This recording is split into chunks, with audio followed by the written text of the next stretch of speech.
Hello everyone, आप देख सकते हो हम माइक्रोसॉफ्ट एक्सेल को सीख रहे हैं। और माइक्रोसॉफ्ट एक्सेल के अंतर्गत आज की इस वीडियो में हम टेक्स्ट फंक्शन का सेकेंड पार्ट सीखेंगे।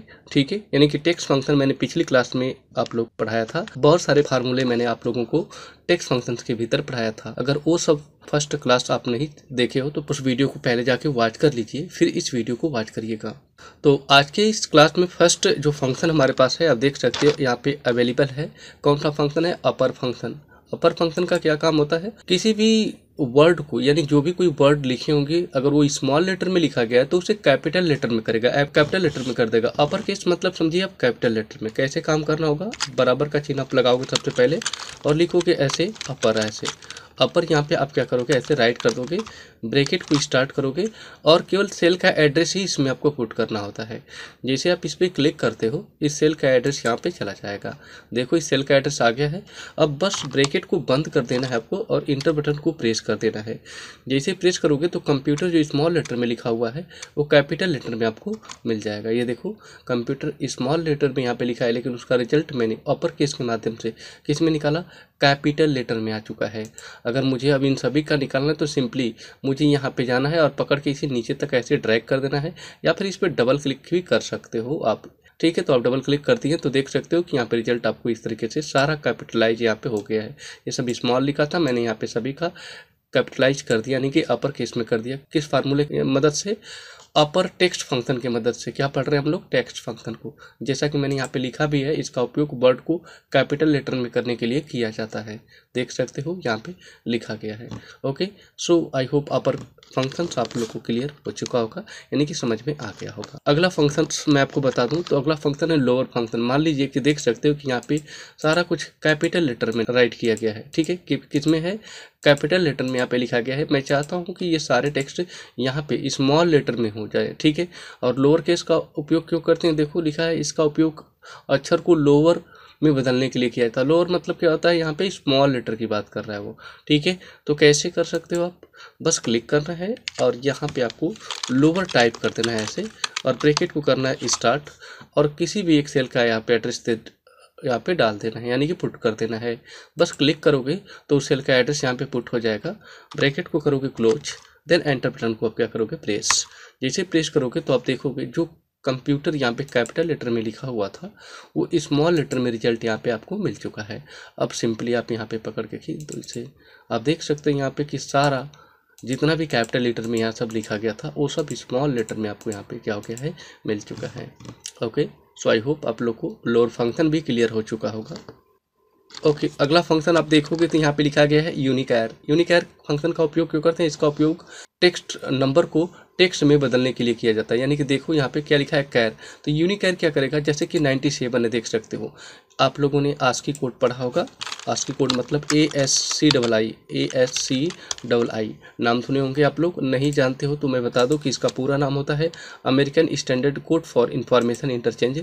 ठीक है, 97 यहाँ पे एक नंबर में लिखा गया है, लेकिन मुझे 97 का आस्की कोड निकालना है कि कितना होगा। ठीक है, तो कैसे निकालोगे? सिंपल है, इसके आगे जाओ और इक्वल साइन को आप लगाओ। टाइप क्या करना है? यूनिकैर। यहाँ पे CHAR यूनिकैर लिखिएगा, ब्रैकेट को करिएगा स्टार्ट, और पूछ रहा है कि कोई नंबर इसमें इनपुट करो, तो कोई भी नंबर एक इनपुट कर दो।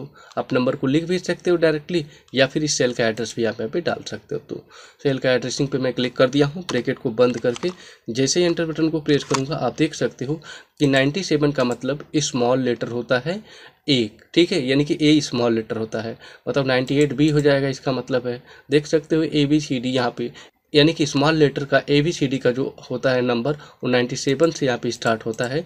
ठीक है, अगर कैपिटल लेटर होता तो कहाँ तक जाता? ये 65 से होता है। यहाँ पे 65 की स्टार्टिंग कहाँ से हुई है? आपकी 65 कैपिटल लेटर में आपको यहाँ पे शो करेगा। अगर B होगा इसका, मान लीजिए कि यहाँ पे B आप दिखाना चाहते हो तो B का जो होगा ना, आप यहाँ पे कैपिटल लेटर B का मान यहाँ पे 67 होगा। ये देखिए ऐसे 67 लिखा है मैंने, और यहाँ पे B। तो जब आप यहाँ पे फार्मूले के माध्यम से यूज करोगे तो ऐसे आपको यहाँ पे दिख जाएगा। सो आई होप ये भी क्लियर हो चुका होगा आपका। ठीक है, आइए अगले फंक्शंस को यहाँ पे देखते हैं। अगला फंक्शन देखोगे तो लिखा है ठीक यूनिकोड। देख सकते हो ठीक उसका यहाँ पे आप उल्टा या अपोजिट कह सकते हो। आप यूनिकोड के भीतर आप ए का मान निकालोगे कि ए का मान कितना होगा आप यहाँ पे डेसिमल में। ठीक है, ये तो आस्की कोड है ना इसका। ठीक है, मैंने यहाँ पे इसका मुझे डेसिमल पॉइंट निकालना है, यानी कि डेसिमल निकालना है, इसका नंबर निकालना है कि इसका नंबर क्या होगा, यूनिकोड क्या होगा इसका। तो सिंपल है, आप यहाँ पे जाओ, इक्वल साइन को लगा के यूनिकोड ऐसे राइट करते हैं, ब्रैकेट को करते हैं स्टार्ट, और बस इस सेल का यहाँ पे एड्रेस देना होता है। जैसे आप इस सेल का एड्रेस यहाँ पे क्या करते हो, देते हो, ब्रैकेट को करोगे आप यहाँ पे बंद और एंटर बटन को करते हो प्रेस, रिजल्ट आपको मिल जाएगा 65। अब आप नीचे तक डबल क्लिक कर दो या फिर नीचे तक क्लिक कर दीजिए, ऐसे ले जाके देख सकते हो, ये का मान 65, बी का मान 66, सी का मान 67 होगा। ठीक है, जो मैंने अभी अभी आपको बताया था। सो आई होप ये भी फंक्शन आपका क्लियर हो चुका होगा। अगला फंक्शन मैं बता दूं तो कॉनकेटनेट फंक्शन है। कॉनकेटनेट फंक्शन का क्या काम होता है, दो स्ट्रिंग को आपस में क्या करना, जोड़ना। देखो तो आप यहाँ पे क्या लिखा गया है, हेड लिखा गया है और क्या लिखा है यहाँ पे, मास्टर। मुझे इन दोनों वर्डों को क्या करना है, अभी जोड़ना है। जैसे यहाँ पे अभी तो कैसे जोड़ूंगा, यहाँ पे जाऊँगा और कहीं भी क्या करूँगा, क्लिक कर लूँगा सबसे पहले ऐसे, और इक्वल साइन को यहाँ पे लगाऊंगा और लिखूँगा कॉनकेटनेट। कॉनकेटनेट की स्पेलिंग होती है CON। ठीक है, यहाँ पे कॉनकेट है तो लिखोगे कॉन और यहाँ पे लिखोगे केट और यहाँ पे लिखेंगे नेट। ब्रैकेट को करना है स्टार्ट, पहले सेल का एड्रेस डाल दो, क्लिक किया सेल का एड्रेसिंग आ गया, क्लिक किया सेकंड सेल का एड्रेसिंग आप यहाँ पे क्या करोगे, पुट कर दोगे। तो बस क्लिक करने से ही इसकी एड्रेसिंग क्या हो जाएगी, चली जाएगी यहाँ पे। तो जैसे मैंने क्लिक किया अभी देखिएगा इस सेल का एड्रेस आ चुका है। ब्रैकेट को बंद करके एंटर बटन को प्रेस करूँगा तो आप देख सकते हो कि हेड और मास्टर दो अलग अलग सेल में लिखा गया था, जो एक सिंगल सेल में आपको यहाँ पे रिजल्ट मिल चुका है। कॉनकेटनेट फंक्शन दो अलग अलग स्ट्रिंग को जोड़ने के लिए उपयोग करते हैं। ओके, सो ये भी क्लियर हो चुका होगा। नेक्स्ट फंक्शन दिया आप देखोगे तो यहाँ पे राइट फंक्शन क्या लिखा गया है, राइट फंक्शन कहता है कि किसी भी वर्ड से अगर कुछ आपको राइट से निकालना चाहते हैं, जैसे मैंने यहाँ पे एक हेलो एक वर्ड लिखा है, कुछ अक्षरों को मैं यहाँ पे निकालना चाहता हूँ इसमें से, कैसे इसे कर सकता हूँ मैं, सिंपल है बिल्कुल ही। इक्वल साइन को आप यहाँ पे लगाओगे और लिखोगे आप यहाँ पे क्या, यहाँ पे राइट RIGHT। राइट लिखने के बाद ब्रैकेट को करना स्टार्ट और बस इस पर क्लिक कर देना है और राइट से कितना निकालना है, कॉमा देके वो नंबर डाल दो। राइट से मुझे 2 अक्षर पकड़ना है। ठीक है, तो मैं यहाँ पे लिखूंगा 2, ब्रैकेट को बंद कर दूंगा। तो राइट से अगर 2 अक्षर निकालूंगा तो क्या होगा, L और O यानी कि OL होगा। एंटर बटन को प्रेस करूंगा तो देख सकते हो रिजल्ट आपको मिल चुका है। ठीक है अभी, और नेक्स्ट एंड लास्ट फंक्शन आपका यहाँ पे प्रॉपर फंक्शन। प्रॉपर फंक्शन क्या काम करता है, अगर कोई भी चीज़ आप लिख देते हो, जैसे फॉर एग्जांपल मैंने सिंपल यहाँ पे कंप्यूटर ही टाइप किया, आप देखो यहाँ पे कंप्यूटर टाइप किया, लेकिन कंप्यूटर प्रॉपर एक वर्ड नहीं लिखा गया, क्योंकि प्रॉपर होता तो इसका C कैपिटल रहता, बाकी सभी स्मॉल होते हैं।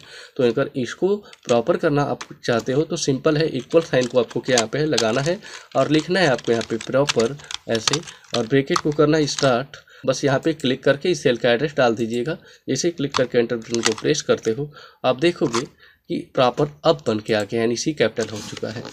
ओके, सो आई होप आप लोगों को माइक्रोसॉफ्ट एक्सेल का यह सेकेंड वीडियो था, जो बेसिक टेक्स्ट फंक्शन को केवल मैंने पढ़ाया है। अगर ये पिछली वीडियो वॉच नहीं की हो तो उस वीडियो को भी प्लीज़ वॉच कर लीजिए, आपको सारे टेक्स्ट फंक्शंस मैंने इसमें कंप्लीट पढ़ा दिया है।